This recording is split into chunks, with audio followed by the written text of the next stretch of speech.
할렐루야. 유럽을 향한 우리 교회 복음 전파는 조영기 원로 목사님께서 1967년 영국 웨스트민스터 센트럴 홀에서 메시지를 선포함으로 시작되었고 그 이후 유럽의 많은 나라에서 성회를 통하여 복음을 전파하셨습니다.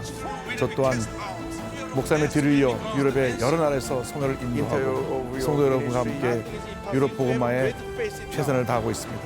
이제 아프리카 유럽의 성도사님들과 함께한 제2회 런던 성교사 컨퍼런스의 은혜 현장에 우리 함께 참여하도록 하겠습니다.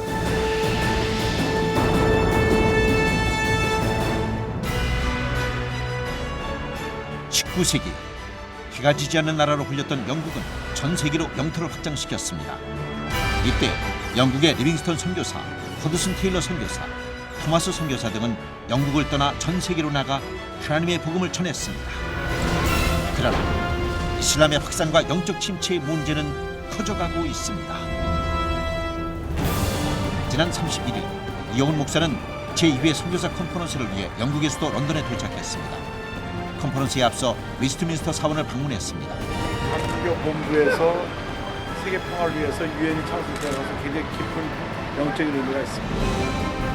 또한 감리교 창시자인 요한 웨슬리의 집과 박물관 그리고 교회를 방문해 컨퍼런스 참석자들에게 영국의 기독교 역사와 순복음 역사의 관계에 대해 설명하는 등 뜻깊은 시간을 가졌습니다. 감리교단에서 부운동이 일어난 그 부운동이 선결운동으로 이어졌고 그것이 다시 우리 순복음 운동으로 이어집니다. 이러한 선교에 큰 업적을 남겼음에도 불구하고 현재 영국 교회는 1980년 이후 9천여 교회가 문을 닫고 Well, it was a beautiful church that was converted into a pub probably about six years ago. 2000년 이후에는 매주 4개 교회가 문을 닫는 영적 침체에 빠져 있습니다. 영국 교회가 19세기 전 세계 복음을 전해서 위대한 하나님의 역사를 이루었는데 그 성령운동의 불이 꺼지고 난 후 교회들이 문을 닫고 또 술집으로 힌두교 사원으로 바뀌는 이러한 절망적인 상황에 처한 것을 보면서 영국이 살고 다시 세계를 변화시킬 수 있는 유일한 길은 성령운동을 통해서 예수님께로 돌아오는 길밖에 없다고 생각합니다. 이 같은 영적 침체의 문제를 안고 있는 유럽 영국에서 우리 순복음의 선교사들은 지속적으로 부흥 성장해 가고 있습니다. 이에 발맞춰 지난 2011년 제1회 선교사 컨퍼런스에 이어 제2회 선교사 컨퍼런스가 열렸습니다. 런던 최대의 한인교회로 선한 영향력을 끼치고 있는 런던 순복음교회. 유럽과 아프리카에서 사역하는 순복음의 선교사들과 우리 교회 관계자들이 참석했습니다. 젊은 청년들이 봉사에 나서 은혜가 더했고 교민들과 선교사들로 가득 찬 성전은 성령 충만을 사모하는 열기로 뜨거웠습니다. 우리 사랑하는 마음으로 환영하는 마음으로 우리 목사님 박수로 큰 박수로 모시겠습니다. 이영훈 목사는 이틀에 걸친 세미나와 연합송회를 인도했습니다. 오늘 제목이 예수를 바라보자인데요. 이 시간은 다른 생각하지 말고 예수님 생각만 했으면 좋겠습니다. 예수님을 바라보라는 말씀 속에서 오늘 크게 두 가지 내용입니다. 첫 번째는 벗어버리라는 것이다. 벗어버리라. 1절에 우리에게 구름같이 둘러싼 허다한 증인들이 있으니 모든 무거운 것과 얽매기 쉰자를 벗어버리고 라고 벗어버리라는 게 첫 번째 메시지입니다. 여기 보니까 두 가지가 있어요. 무거운 것과 얽매기 쉰자를 벗어버리라. 우리가 일생 살아가면서 가장 신앙생활할 때 극복해야 될 문제가 우리의 과거입니다. 과거. 다시 조금 더 쉽게 표현하면 우리의 상처입니다. 상처가 있어요. 모든 사람에게 상처가 있습니다. 겉으로 보기에는 아무런 문제가 없는 것 같고 늘 웃고 그냥 사람들과 어울려 지내는 가운데 밝은 모습을 우리는 보지만 자라나면서 받은 깊은 상처들이 있어요. 제가 교회 젊은 청년들하고 얘기해 보니까 부모님께 받은 상처가 꽤 있더라고요. 부모님께 받은 상처. 그래서 우리 부모들이 많이 반성해야 됩니다. 늘 부모의 입장에서만 자녀들을 야단치고 부모님 입장에서만 자녀들에게 이야기를 했지 한 번도 자녀의 입장에서 자녀의 그 생각과 뜻에 동의해 준 적이 별로 없던 것이 우리의 모습입니다. 그러니까 나는 나이가 많고 나의 부모고 내가 경험도 많고 내가 하는 게 옳아. 너 이렇게 해야 돼라고 하는 부모의 주장을 했지 자녀가 겪고 있는 그 갈등 우리 때랑 또 다른 것 같아요. 우리 우리 세대는 많은 어려움의 시대를 지났기 때문에 그렇게 사춘기라는 것이 있는지 없는지도 모르게 지나갔지만 요즘 한국은 풍요로움 속에 오히려 영적인 그 빈곤이 심한 그런 시대가 돼서 사춘기 때가 중학교 1학년, 2학년 때가 된 거죠. 이게 중학교 1학년, 2학년은 폭탄입니다. 폭탄. 언제 터질지 몰라요. 시한폭탄 같은 아이들이 중학교 1, 2학년입니다. 그래서 김정은이가 잘못 치러 내려온 이유 중에 하나가 우리 한국의 중학생들 때문이래요. 그 정도로 우리 한국의 지금 아이들이 심각합니다. 그러니까 중학생들이 그 옛날하고 우리하고 다르고요. 뭐 선생님을 때리는 애들이 나오니까요. 어떻게 선생님을 감히 대듭니까? 선생님이 야단친다고 선생님을 때리고 부모님에게 소리 지르고 집 나가서 떠드는 청소년이 한 3, 40만 된다니까요. 중고등학교 중퇴하고 나가서 길거리에 떠돌아다니는 아이들이 이렇게 많아요. 그러니까 이런 모습으로 아이들이 어려운 가정을 지나갈 때 상처가 깊숙이 남게 되는 것입니다. 그러니까 그럼에도 불구하고 우리에 있는 상처를 갖고 평생 살아가는 것은 절대로 신앙에 도움이 되지 않습니다. 그래서 이 무거운 것을 벗어버리라고 그랬습니다. 내려놓으라고 그랬습니다. 날마다 주님의 십자가 밑에 내려놓아야 합니다. 눈물의 기도로 내려놓아야 합니다. 나의 아픔을, 나의 고통을, 나의 상처를 내려놓아야 합니다. 그 여자분들 중에서는 아버지한테 받은 상처들이 많은 것 같아요. 아버지한테.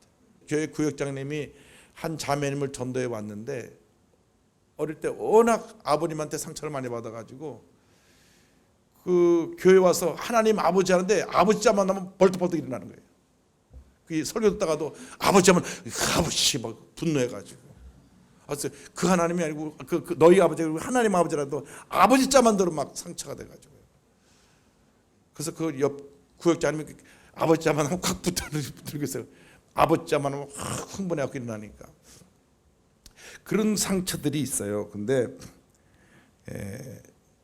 주님의 십자가 밑에 다 내려놓게 되기를 바랍니다. 우리의 기도는 좀 이렇게 단순해야 될 것 같아요. 너무나 힘듭니다. 주님, 내 마음에 상처가 있고 아픔이 있습니다. 주 앞에 내려놓겠습니다. 내려놓기 원합니다. 주님, 날 도와주세요. 나 도와주세요. 주님, help me.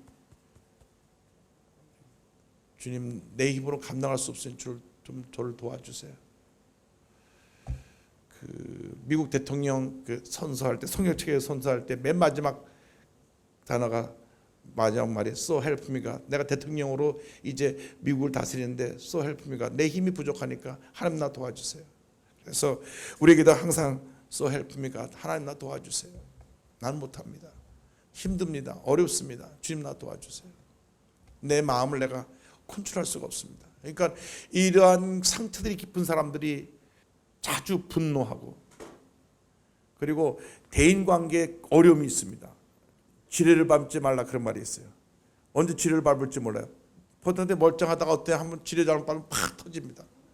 그래서 이 상처를 내가 내려놓지 않고 있는 한은 늘 내 자신을 못 이기는 거죠. 마음속에는 분노, 이런 미움, 섭섭함 이런 것들이 막 내 마음을 둥지를 들고 있어가지고 너무나 나를 힘들게 합니다. 그래서 예수 믿고 나서도 그런 분들 꽤 있어요. 여기는 없겠지만 저쪽 건 많이 있어요. 그래서 이런 분들이 교회 내에 늘 문제를 일으키는 거죠. 왜? 자기의 마음에 있는 이 아픈 문제가 결국 남에게 자꾸 이렇게 표현되다 보니까 어려움이 많습니다. 그래서 신앙이라는 것은 내려놓는 것이다. 내 무거운 짐을 내려놓는 것이다. 왜 여러분들이 그 무거운 짐을 혼자 지고 있습니까? 내려놓으시기 바랍니다.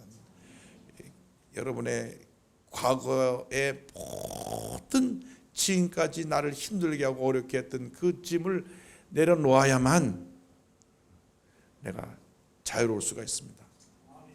여기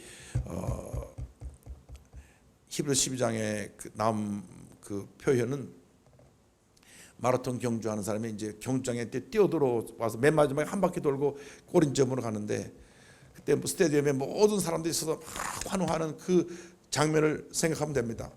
우리의 구름같이 둘러싼 허다한 증인들이 있으니 스테디움에 수많은 사람들이 박수 치면서 마지막 결승전판에서 뛰어들어오는 사람을 격려하는데, 이 허다한 증인들이라는 표현은 히브리서 11장 바로 전에 나온 믿음의 선진들을 말합니다. 믿음의 영웅들이 지금 이 하늘나라 천국 스테디움에서 우리를 바라보고 환호하고 있는데, 우리가 그 끝까지 경주를 잘하기 위해서 무거운 짐을 다 내려놓고 달려나가라는 거죠.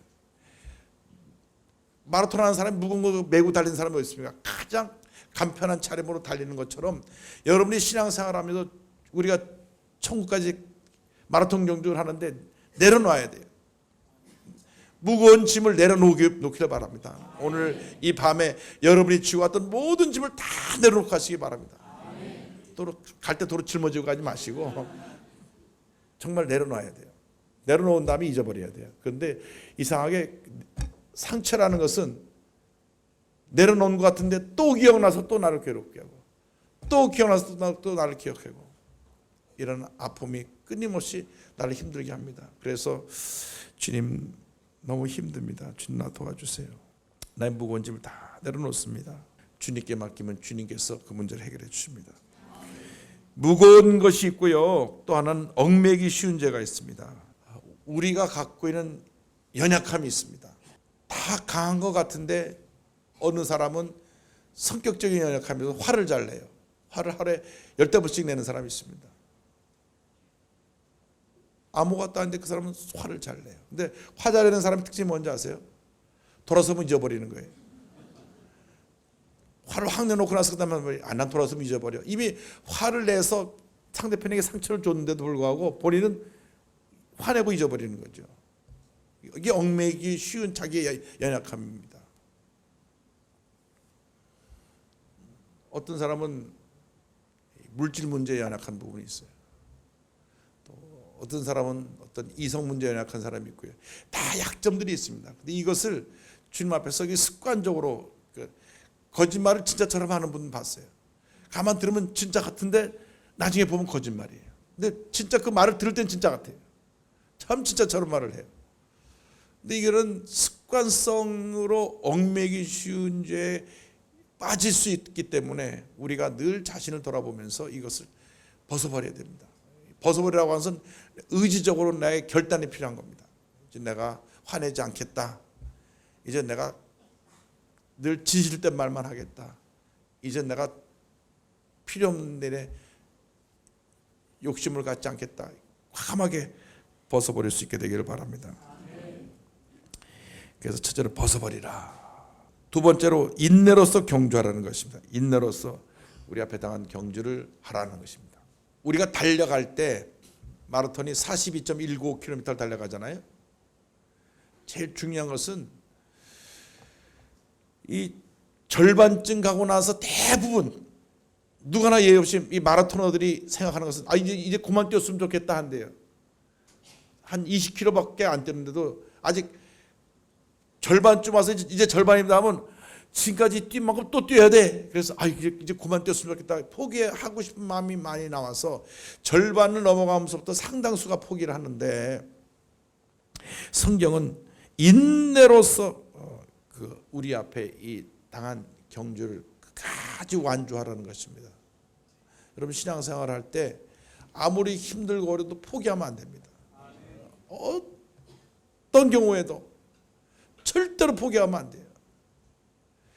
어떤 교회 나오기 싫을 때가 있을 거예요. 신앙생활하기 싫을 때가 있을 거예요. 그때 포기하면 안 됩니다. 예배드리기 싫어도, 교회 나오기 싫어도, 신앙생활하기 싫어도 여러분의 자리를 지켜야 됩니다. 그것이 인내로서 경주하는 것입니다. 진짜로 예수 닮은 사람이 누구냐? 예배 안 빠지는 사람이에요. 뭐 교회 봉사 많이 하고 헌신하고 그것을 논하기 전에 가장 중요한 것이 예배 드리는 일에 최선을 다하는 사람이 신앙생활에 가장 본이 되는 사람이고, 예배 드리는 일, 교회 생활하는 일에 기본적으로 잘 돼 있으면 하나님이 일생 동안 함께 해주시고 복을 주십니다. 그러므로 우리가 신앙생활 할 때 어떤 경우에도 포기하면 안 돼요. 포기하면 안 됩니다. 세 번째는 여기에 보니까 믿음의 주 온전케 하신 예수를 바라보자. 예수를 바라보는 것입니다. NIV 성경에는 이렇게 예수를 바라본다는 말을 Let us fix our eyes on Jesus. 그 초점을 딱 주님께 맞추자. 포커스를 주님께 맞추자. 그렇게 돼 있어요. 그 예수님이 어떤 분이냐면 믿음의 주여 온전케 하시는 이인. 그러니까 우리 성경 믿음의 주라고 되어 있지만 영어 성경 author of our faith. 우리의 믿음을 만들어 주신 분이고 이 우리의 믿음을 완성시켜 주시는 분이신 예수님을 바라보자는 것이죠. 그러니까 우리의 믿음의 출발부터 완성까지가 오직 예수님입니다. 그래서 우리의 신앙이 오직 예수. 예수님만 바라보고 예수님 생각만 하고 예수님이라면 어떻게 하셨을까? 늘 예수님 입장에서 생각을 하고 나면 그다음부터는 주님의 은혜가 얼마나 풍성히 많은지 모릅니다. 제가 워싱턴에서 사역할 때 뉴욕의 퀸즈 한인교회에 한진관 목사님 모셔서 부흥회를 하셨습니다. 처음에 한 70명일 때 부흥회를 하셨는데 그 다음에 오셨을 때 교회가 딱 2배가 됐어요. 140명이 됐어요. 그랬더니 1년 만에 교회가 부흥되는 게 너무 참 하나님의 감사도 내년에 또 올게 그러시더라고요. 그 다음에 또 한데 또 1년 만에 또 배가로 부흥됐어요. 그래서 한 3년을 연거 보셨는데 교회가 배가로 부흥됐는데 이 목사님이 오셔서 하셨던 말씀 지금도 기억됩니다. 여러분이 가슴에 손을 얹고 사랑해 예수님, 제가 주님을 진정으로 사랑합니다. 이 고백을 10번 해서 눈물이 나지 않으면 그거 가짜요. 가짜 신자요. 그러시더라고. 그래서 어느 날 조용히 주님 앞에서 내가 손 얹고 그렇게 주님 앞에 고백해 봤어요. 사랑해 예수님, 제가 주님을 진정으로 사랑합니다. 사랑해 예수님, 제가 주님을 진정으로 사랑합니다. 정말 고요한 시간에 주님 앞에서 내가 간절히 고백을 드리는데요. 주님께서 마음을 만져주셔서 7번, 8번 고백할 때 내 마음이 뭉클해지고 주님을 향한 사랑이 회복되고 눈물이 나오는 그런 경험을 했습니다. 그런데 과연 우리가 그렇게 순수한 신앙으로 살아가고 있느냐 하는 것이 우리 자신에게 오늘 물어봐야 됩니다. 정말 우리가 예수님을 그렇게 사랑하고 있느냐. 예수님을 배반한 베드로에게 예수님 찾아서 다른 말씀 묻지 않으셨습니다. 시몬에게, 요한의 아들 시몬에게 물으시기를, 시몬 베드로에게 물으시기를 내가 이 사람들보다 나를 사랑하느냐. 첫 번째 질문입니다. 두 번째가 질문이 뭡니까? 내가 나를 사랑하느냐. 세 번째 질문, 내가 나를 사랑하느냐. 다른 것 아무것도 묻지 않으시고 내가 나를 사랑하느냐라는 질문을 주님이 오늘 우리에게 하십니다. 내가 나를 사랑하느냐. 내가 나를 사랑하느냐. 우리는 늘 교회에 나와서 신앙생활하면서 예수님 사랑한다고 말합니다. 늘 예수님 사랑해야 된다고 말을 듣습니다. 그러나 실질적으로 진정한 내 마음 깊은 곳에서 정말 주님을 그렇게 사랑하고 있느냐라고 하는 것을 물을 때 우리 자신이 부끄럽기가 한이 없습니다. 예수님은 우리를 위해서 십자가에 달려서 몸머리 피 흘려 돌아가셨습니다. 예수님의 죽음은 정말 우리가 상상할 수 없는 그러한 가장 비참하고 멸시 천대를 다 받으시고 가장 수치스러운 모습으로 우리 예수님 돌아가셨습니다. 이 등은 완전히 다 찢겨서 피투성이 돼서 피로 범벅된 등이 됐고요. 그 당시 로마 병정에 태인 채찍의 끝에는 이 날카로운 뼈 조각들이 있어가지고 때리면 그 뼈 조각들이 몸에 박힙니다. 떼내면 살점이 떨어져 나갑니다. 그러니까 온 등이 다쳐지고 피투성이로 피로 범벅된 그렇게 매를 맞으시고 머리에 가시관을 써서 피를 철철 흘리시고 이 손과 발에 큰 대못을 박으시고 제가 캐나다 몬트리올에 있는 노틀담 성당이 있어요. 거긴 파리에 있는 노틀담 성당을 그대로 갖다가 똑같이 해서 만들어 놓은 건데 돌아 나오다 맨 마지막에 예수님이 실물 크기로 이렇게 십자가 달리신 모습 보니까 못이 그렇게 클 수가 없더라고요. 이만큼 크더라고요. 큰 못이 우리가 생각하는 뭐 작은 집에 막 그런 못이 아니라 이만한 대못이 이 손바닥에 박힌 게 아니라 이 손목 여기에, 왜냐면 매달릴 수 없대. 손바닥에 박히면 여기 이 뼈에 박혀서 달려 계신 그 모습을 보니까 얼마나 주님 앞에 죄송한지. 주님은 우리 죄 때문에 이렇게 돌아가셨는데 아무 죄 없으신 주님이 온몸이 벌거벗기시고 수치스러운 모습으로 피투성이가 되셔서 손과 발에 못이 박혀서 돌아가신 예수를 생각하면 만일 있어도 우리가 다 감사를 드리지 못합니다. 오늘 예수님에 대한 첫사랑을 회복하시기를 바랍니다. 날 위해 몸무려 피로 돌아가신 예수님, 진정으로 내가 예수님을 사랑합니다. 우리가 처음 예수를 믿었을 때, 처음 은혜 받았을 때, 처음 죄종이 되겠다고 헌신했을 때, 처음 재직으로 임명받았을 때, 그때 그 사랑, 그 감격, 그 은혜를 평생 잊지 않고 정말 주님을 사랑하는 모습으로 여러분께서 하나님 앞에 나아갈 수 있게 되기를 바랍니다. 저는 지금까지 주님의 은혜 가운데 살아오면서 예수님이 안 계셨더라면 내 삶이 어떻게 됐을까?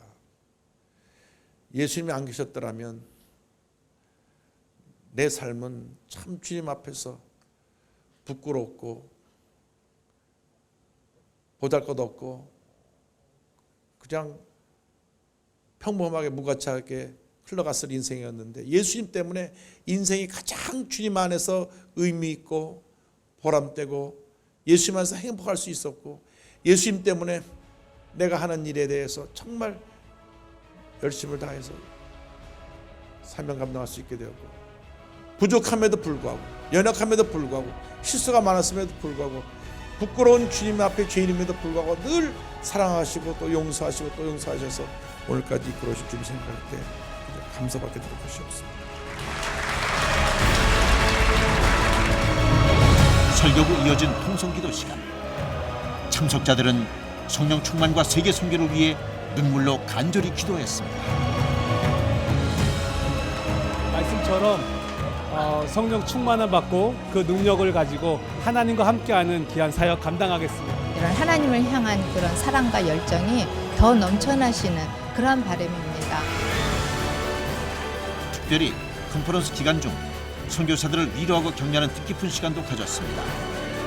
이용훈 목사는 선교사들을 격려하고 또한 선교사들은 이용훈 목사에게 축복성을 부르며 존경과 감사의 마음을 전하는 등 순복음의 하나됨을 보여주는 은혜의 시간이었습니다. 참으로 감사합니다. 이번에 런던에서 제2의 선교사 컨퍼런스를 통해서 우리 아프리카 선교사한테 얼마나 큰 위로와 힘을 얻는지 모릅니다. 선교사님들이 좀 힘을 얻고 힘을 얻었으면 좋겠다 이런 마음을 가지고 기도하며 준비했는데 선교사님들이 너무 행복해요.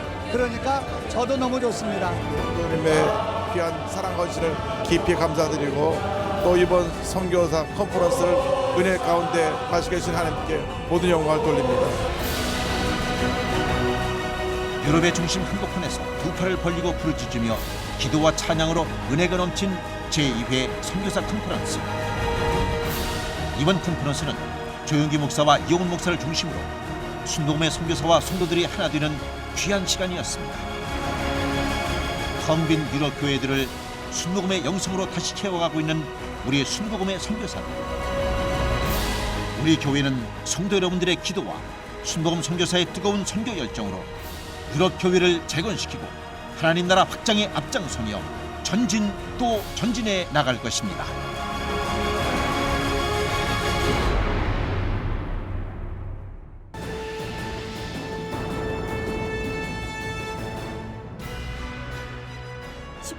세계 선교를 주도하고 위대한 선교사들을 남긴 영국. 많은 영광 뒤에 현재는 영적 진치라는 문제를 안고 있는 영국 수도 런던에서 제2회 런던 선교사 컨퍼런스가 열렸습니다. 영국 선교사들을 통해 복음을 접했던 한국이 이제는 21세기의 선교 대국이 되어 유럽과 아프리카의 부흥과 회복을 기도하고 있습니다. 이번 컨퍼런스에서 순복음 유럽 아프리카 중회 소속 선교사들은 지난 선교 사역을 되돌아보며 새로운 다짐을 했습니다. 컨퍼런스 일정 중 특별히 방문한 웨스터민스터 사원. 그곳에는 아프리카 선교의 위대한 아버지인 데이빗 리빙스턴이 잠들어 있습니다. 평생을 바친 아프리카에는 그의 심장이, 고국인 영국엔 그의 남은 유해가 잠들어 있습니다. 또한 오순절 운동의 모태가 된 감리교의 창시자 요한 웨슬레의 박물관에도 방문해 그의 겸손하고 소박했던 발자취를 되돌아보았습니다. 오늘을 살아가는 한국의 선교사들에게도 주님을 따르는 길이 무엇인지를 삶으로 보여주고 있습니다. 이영훈 목사는 이틀에 걸친 세미나에서 선교 현장에서 만나는 여러 문제들에 대해 공감하며 영적인 답변을 제시했습니다. 건강, 영성 관리, 성도들과의 관계의 문제 등 평소 궁금했던 문제들에 대해 듣는 선교사들의 눈빛이 진지합니다. 이어진 컨퍼런스 둘째 날도 런던 순복음교회에 참석한 유럽 아프리카 총회 선교사들과 성도들은 영적인 갈급함으로 자리를 가득 메웠습니다. 장차 선교의 미래 세대가 될 어린이들의 힘찬 워십과 찬양팀의 열정적인 찬양 인도는 성령의 충만함과 은혜를 더했습니다. 이날 성회에서 이영훈 목사님, 오직 성령의 능력으로 라는 주제로 말씀을 선포했습니다. 할렐루야. 하나님께 모든 영광 돌립니다. 할렐루야. 한번 따라해주세요. 오직 성령의 능력으로. 오직 성령의 능력으로. 할렐루야. 하나님께서 오늘 이 자리에 우리와 함께하고 계십니다. 구약 시대에는 성부 하나님께서 일하시는 시대였고, 신약 시대에 예수님이 오셔서 성자 예수님의 시대가 끝나고 난 후 성령의 시대가 열렸습니다. 지금 성령 하나님께서 일하시는 시대입니다. 우리 모두가 반드시 예 없이 성령의 충만함을 받아야 됩니다. 승리하는 신앙생활의 비결이 성령 충만입니다. 우리가 문제를 해결하고 흑암의 권세에서 승리하고 교회가 부흥하고 우리 삶 가운데 하나님의 은혜가 임하는 비결이 바로 성령 충만입니다. 2010년 여기 에딘버러에서 선교 100주년 대회를 했습니다. 1910년 최초로 제1회 세계 선교 대회가 에딘버러에서 열립니다. 에딘버러에서 전 세계 파송된 선교사들을 다 모아서 1,400명의 선교사가 모여서 미션 컨퍼런스를 가졌습니다. 세계 최초의 세계 선교 대회입니다. 1,400명의 선교사들이 모여서 기도하면서 100년 내로 전 세계를 복음화하자고 해서 선교 대회를 가졌는데 100년 후에 다시 보니까 전 세계가 복음화되지 않았고 아직도 주의 복음을 전하는 곳이 많은 그러한 상황을 보면서 무엇이 문제였는가? 그때 저도 참석해서 5명의 발제자 중에 한 사람으로서 발표를 했는데 그때 저들이 반성한 것이 있습니다. 서구 교회들, 그러니까 영국이나 미국이나 이 유럽에 있는 나라들이 선교할 때 본인들이 가진 그 물질적인 그 배경을 가지고 그 나라에 갈 때 우월감, 우리들이 너희들을 도와주러 간다고 하는 그런 어떤 우월감을 갖고 가서 복음을 전한 부분이 있었다는 것을 알고 저들이 회개했습니다. 그것을 미션 임페리얼리즘, 선교 제국주의라고 합니다. 섬김의 선교를 했으면 그 선교가 더 깊이 뿌리를 내리고 많은 열매를 맺을 스타일인데 알게 모르게 우리가 너희들 도와주러 왔다. 와서 학교도 세우고 병원도 세우고 우리가 물자도 구호물자도 많이 갖다 주고 하는 그런 어떤 제국주의 선교의 모습. 우리 한국 선교사들도 처음에 그 선교제가 실수한 것이 그것입니다. 우리가 너희들 도와주러 왔다. 그래서 알게 모르게 그들에 대한 어떤 우월감을 가지고 선교를 해서 실패한 부분이 있었습니다. 또 하나의 문제는 성령의 능력으로 하지 아니하고 인간의 힘으로 하려고 했던 부분이 있었기 때문에 실패했던 것을 저희들이 고백했습니다. 선교의 역사는 성령의 역사입니다. 성령의 역사는 선교 역사입니다. 그런데 우리 오순절 성령운동이 일어난 것은 20세기고 선교사들이 앞서갔던 것은 19세기, 18세기입니다. 그래서 그들이 그런 강력한 성령 체험을 하지 못하고 가가지고 부딪혔던 것이 그 지역에 있는 그 우상을 섬기는 추장들, 주로 아프리카나 이런 미개한 지역의 추장들은 다 무당입니다. 무당하고 이 영적 전쟁에서 굉장히 많은 어려움을 겪었습니다. 그래서 이 문제를 어떻게 해결해야 되느냐. 플러 신학교의 크래프트 교수가 성령의 능력을 갖고 복음을 전하지 않으면 열매를 낼 수 없다. 파워 이반젤리즘이라고 하는 용어를 만들어냈습니다. 그래서 성령 능력으로 선교해야 된다. 그래서 21세기 선교는 두 가지입니다. 하나는 섬김의 선교, 미션 위드 휴밀리티. 또 하나는 성령에 의한 선교, 미션 위드 파워 오브 더 홀리 스피릿. 그래서 성령의 능력에 의한 선교를, 섬김의 선교를 할 때 하나님께서 21세기의 위대한 부흥의 역사를 일으켜줄 것을 믿습니다. 이 모습이 예수님의 선교사역을 통해서 사도행전 10장 38절에 자세히 설명되어 있습니다. 10장 38절을 보면 첫째로 성령과 능력이 함께 하신 사역이었다. 하나님이 나사렛 예수에게 성령과 능력을 기름 붓듯 하셨음에 주여 우리에게 성령으로 충만케 하시고 성령의 능력이 기름 붓듯 임하게 하여 주시옵소서. 능력 있는 신앙인들로 우리가 쓰임받게 하여 주옵소서. 세상에 나가서 그 세상의 도전에 무기력하게 넘어지는 자들 되지 않게 하시고 성령의 능력으로 모든 흑암의 권세를 이기고 죄와 싸워서 승리하고 하나님의 영광을 되는 우리 모두가 되게 하여 주옵소서. 여러분 모두가 성령 충만 받고 권능 받아서 하나님의 귀한 역사를 감당하게 되기를 바랍니다. 예수님께서 승천하실 때 제자들에게 분부하신 말씀이 있습니다. 사도행전 1장 4절 5절 보면 예루살렘을 떠나지 말고 내게서 들은 바 아버지의 약속하신 것을 기다리라. 요한은 물로 세를 베풀었으나 너희는 면회는 어때요? 성령으로 세례를 받으리라 말씀하셨습니다. 그리고 사도행전 1장 8절에 예수님 말씀하시기를 오직 성령이 너희에게 임하시면 너희가 권능을 받고 예루살렘과 온 유대와 사마리아와 땅까지 이르러 증인이 되리라 하시니라.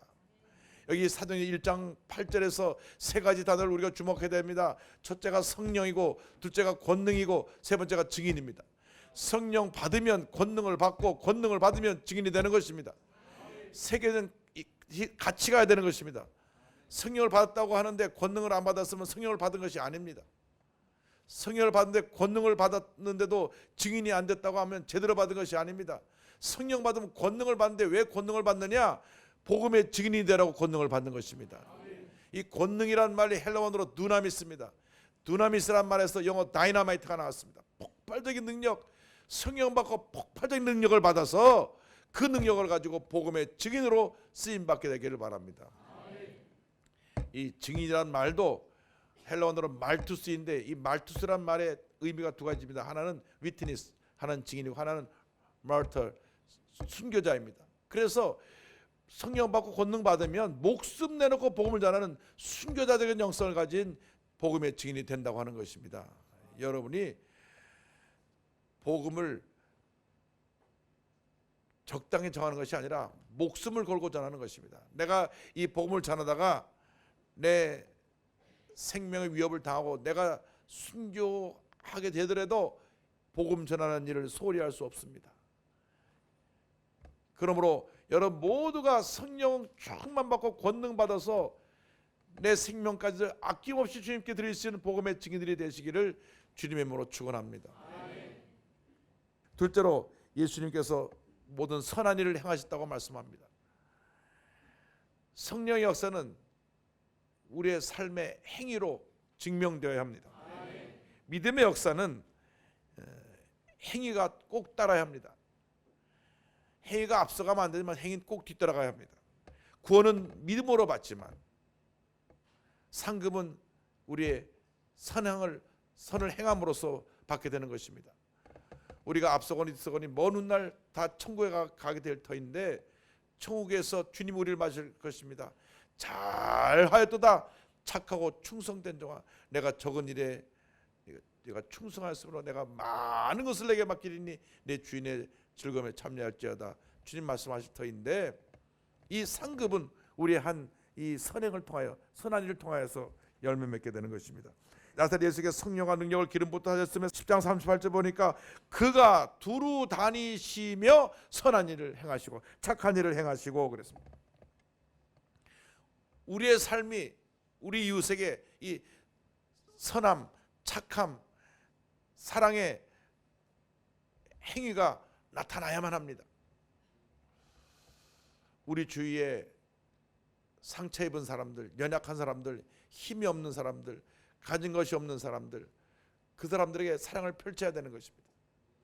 셋째로 예수님이 무엇을 하시느냐? 모든 사람을 고치셨습니다. 10장 38절에 하나님이 나사렛 예수에게 성령과 기름을 능력을 기름부터 하셨으며 그가 돌아다니시며 착한 일, 선한 일을 행하시고 마귀에게 눌린 모든 사람을 고치셨으니, 예수님께서 하신 3대 사역이 말씀을 가르치신 사역, 그리고 복음을 전파하신 사역, 병을 고치신 사역입니다. 마태복음 4장 23절을 보면 예수께서 갈릴리 두루 다니사 회당에서 가르치시며 천국복음을 전파하시며 모든 백성의 모든 병과 모든 약것을 고치셨다고 말씀합니다. 그래서 예수님의 3대 사역은 teaching, preaching, healing입니다. 그런데 이 힐링, 이 병 고침의 사역은 예수님의 사역의 공생의 3분의 2가 병 고치는 사역입니다. 가시는 곳마다 병자를 고쳤습니다. 성경에 보면 예수님 앞에 나와서 병 고침 받지 않은 사람이 한 사람도 없습니다. 모든 사람이 예수님께 나와서 다 병 고침을 받았습니다. 예수님이 지금도 병을 고치십니다. 예수께서는 어제나 오늘이나 영원토록 동일하십니다. 예수님은 동일하신데 무엇이 동일하지 않느냐? 우리의 믿음이 동일하지 않아요. 예수님 당시 12년 동안 혈루병 걸린 여인으로 하혈하던 여인이 예수님의 옷자락에 손만 대도 낫겠다 하는 그 믿음으로 손을 대었을 때 병이 나았습니다. 오늘 그 같은 믿음을 여러분이 회복하게 되기를 바랍니다. 믿음의 손을 뻗어서 주님의 옷자락을 붙잡으시기 바랍니다. 주님의 기적을 체험하는 여러분 되기를 바랍니다. 저는 미국에 있을 때 미국 하나님의 성의 총장으로 계셨던 델타 박사라는 분의 간증을 잊지 못합니다. 이름이 타예요. 타. 포스트 램이 데리고 그 항공사 델타 항공이라는 비슷한데 델타 박사가 와서 그 웨스트 아프리카에서 그분이 20년 동안 선교사를 했습니다. 그리고 거기 신학교를 세우고 아들이 이어받아서 또 그 신학교에서 20년 넘게 지금 사역하고 있습니다. 그런데 이 델타 박사가 와서 한 말이, 제가 20년 동안 그곳에서 아프리카에 있는 사람들을 훈련시켜서 주의 종을 배출하고 많은 교회를 세웠는데 잊지 못하는 사람이 한 사람이 있습니다. 그분 간증이 지금도 기억납니다. 어느 날 40이 넘어서 나이가 좀 든 한 원주민이 왔습니다. 그런데 학교를 제대로 다니지 않아서 이 글을 제대로 읽지 못해요. 그런데 이분이 와서 말하기를, 저는 신학을 해야 되겠습니다. 신학을. 아무리 봐도 이분이 주의 종이 될 수 있는 자격, 자질, 퀄리피케이션이 안 되는 것 같아서 가서 교회 봉사하는 재직이 되시지 주의 종이 되는 건 좀 어렵겠다고. 그런데 이분은 아니 저는 꼭 공부해야 됩니다. 하나님의 날 이곳에 가라고 하셨습니다. 매일 와서 쪼르고 또 쪼릅니다. 너무나 간청하니까 우리 델타 박사님이 그러면 입학을 하도록 공부하도록 해주겠다고. 기도는 많이 하는데 공부는 늘 제대로 답을 못 써서 내니까 늘 낙제점인데 하여간 은혜로 졸업을 했습니다. 은혜로 졸업을 했어요. 근데 그 신학교는 졸업할 때 졸업생 전원이 신학교 졸업하는 날이 개척교회를 세우러 파송되는 파송의 날입니다. 그래서 신학교 졸업할 때 신학생 전원에게 보통 한 10명에서 15명 졸업하는데 학교에서 자가용을 한 대씩 다 사주는데 무슨 자가용이냐면 자전거라고 하는 자가용을 하나씩 사줍니다. 자전거 뒤에다가 자기 짐을 싣고 신학교 다니는 동안에 3년 동안 기도했던 그 지역으로 가는 겁니다. 가는 거예요. 교회가 없는 지역으로 그날 졸업식 날 그 자전거를 타고 가는 거예요. 그래서 이분이 한 1800명 사는 조그만 마을에 자전거를 타고 내려갑니다. 그곳에서 8년 동안 사역을 하는데 8년간이요 3명밖에 전도를 못했어요. 3명. 거기 아주 그 마을에 추장이 있는데 추장이 무당입니다. 추장이 늘 구슬하면서 병이 들면 다 추장이 그 무당 구슬해가지고 병들 들인 사람들을 고치고 그러니까 이분이 가서 그 사역하는데 사람들이 오질 않아요. 그래서 8년 동안 사역하다가 어느 날 밤에 여기를 떠나야 되겠다 결심을 했습니다. 사람들이 볼 때 떠나면은 부끄러우니까 한밤중에 밤 12시 넘어서 모든 사람이 다 잠들었을 때 자전거에 그곳에 들어갈 때 갖고 왔던 짐 하나 뒤에 싣고 밤새 밤길을 나옵니다.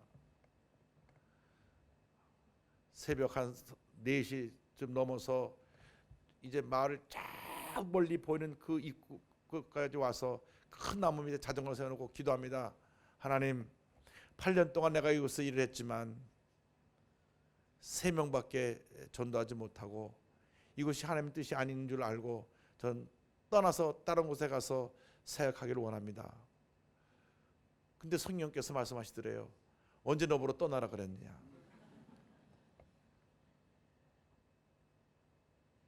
이곳에 올 때도 내가 너를 보낸 것이고 이곳에서 하나님의 영광을 나타내기 위해서 너를 지금까지 둔 것인데 왜 너는 내 허락도 없이 떠나려고 하느냐.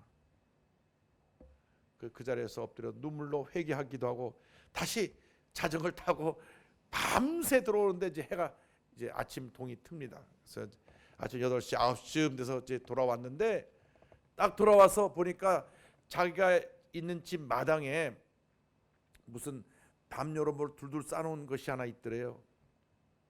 그래서 뭔가 하고 이렇게 펼쳐보니까 거기 추장 아들이 이게 열병으로 눈이 다 뒤집어져고 입에 거품 물고 죽어가고 있는 모습으로 와 있는 걸 봤습니다. 거기에 메모를 보니까 내가 믿는 예수가 사람 병을 고친다 그러니까 고쳐내라. 네가 지금까지 와서 8년 동안 예수님 병 고친다고 설교를 했다고 하는데 고쳐내야 되는데 만약 못 고치면 너는 거짓말을 지금까지 한 거니까 내 아들이 죽는 날 너도 죽는다. 보니까 저쪽 숲 아래 추장과 그 동네 원로들이 다 이렇게 와서 보고 있는 거예요. 그 3명의 교인 중에 한 사람이 추장 아들이 두 주 동안 열병으로 앓고 있는데 계속 열병으로 목숨이 대하니까 3명 중 한 사람이 추장한테 얘기한 거예요. 이곳에 와서 복음 전한 우리 교회 목사님이 예수님이 무슨 병이 다 고친다 그랬다고. 그러니까 자기 아들 아무리 자기가 구슬해도 못 고치는데 그 말 듣자마자 그래 예수란 신이 병을 고쳐? 그래가지고 그 자기 아들을 살리라고 이제 거기 갖다 놓은 겁니다. 자, 이때부터 이분의 기도가 시작됩니다. 이제 애가 죽으면 자기도 같이 죽어야 되니까 주님 앞에 부르짖어 기도합니다. 주님 이 아들 살려주세요. 살려주세요. 1시간을 기도하고 2시간을 기도하고 3시간을 기도하고 해가 높이 뜨고 가득한 강렬한 태양빛이 내찌는데 막 온몸에 땀을 흘리면서 땀인지 눈물인지 그냥 있는 힘을 다하여 기도하고 12시간 넘어서 1시쯤 됐는데 한 4시간쯤 기도하고 났는데 그래서 아이가 응 하는 소리가 들리더랍니다. 보니까 아이 눈이 돌아오고 열이 내려가고 그 다음 그 누워있던 자리에서 일어나 앉았습니다. 저 멀리서 지켜보고 있던 추장이 동네 원로들하고 다 달려와가지고 자기 아들을 부둥켜 안고 예수가 참신이고 진짜 병을 고치시는 신이라고 그 자리에서 추장이 무릎 꿇고 예수 믿기로 하고 할렐루야. 그때로부터 한 달 안에 1800명 중에 1400명이 예수를 믿게 되었습니다. 할렐루야.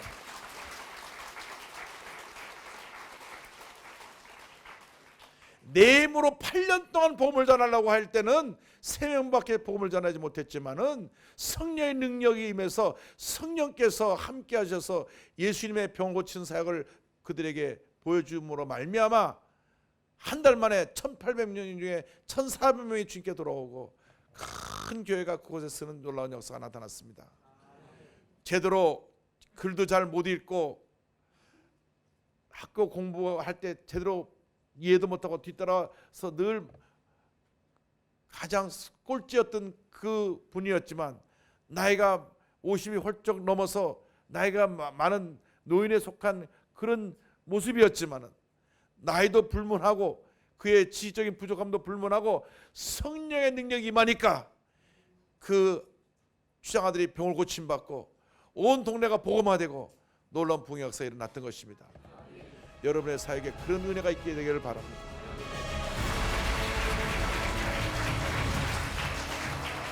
설교 후 이어진 통성기도 시간. 침체된 영국 교회의 부흥과 유럽, 아프리카의 복음화를 위해 모두가 간절히 기도했습니다.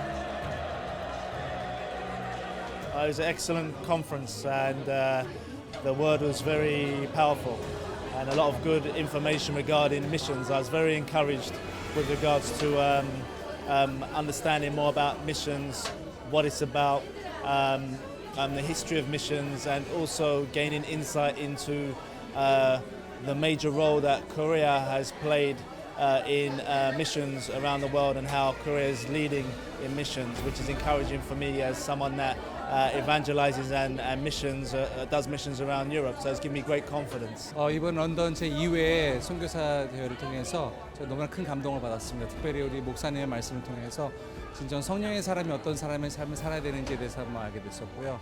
또 너무나 많은 것으로 준비해 주신 우리 런던 순복음교회 성도님들과 또 우리 목사님께 너무나 감사합니다. 큰 은혜 받았습니다. 감사합니다. 오직 성령의 능력으로 19세기 영국의 선교사들이 하늘의 미랄로 깨어진 그 자리에 이제 먼 동방의 한국의 순복음 선교사들이 유럽과 아프리카 각지에서 주님이 주신 사명을 이어가고 있습니다. 때론 외롭고 고독한 길을 걷는 아프리카 유럽 총회 선교사들. 그러나 주님께서 그들보다 앞서가시며 힘과 위로를 주십니다.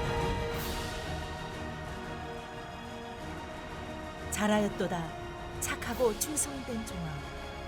내가 적은 일에 충성하였으면 내가 많은 것을 내게 맡기리니 내 주인의 즐거움에 참여할지어다. 그러므로 순복음의 선교사들은 믿음의 선진들의 뒤를 이어 주님이 주실 상급을 바라며 기쁨과 섬김으로 그 사명을 감당해 나갈 것입니다.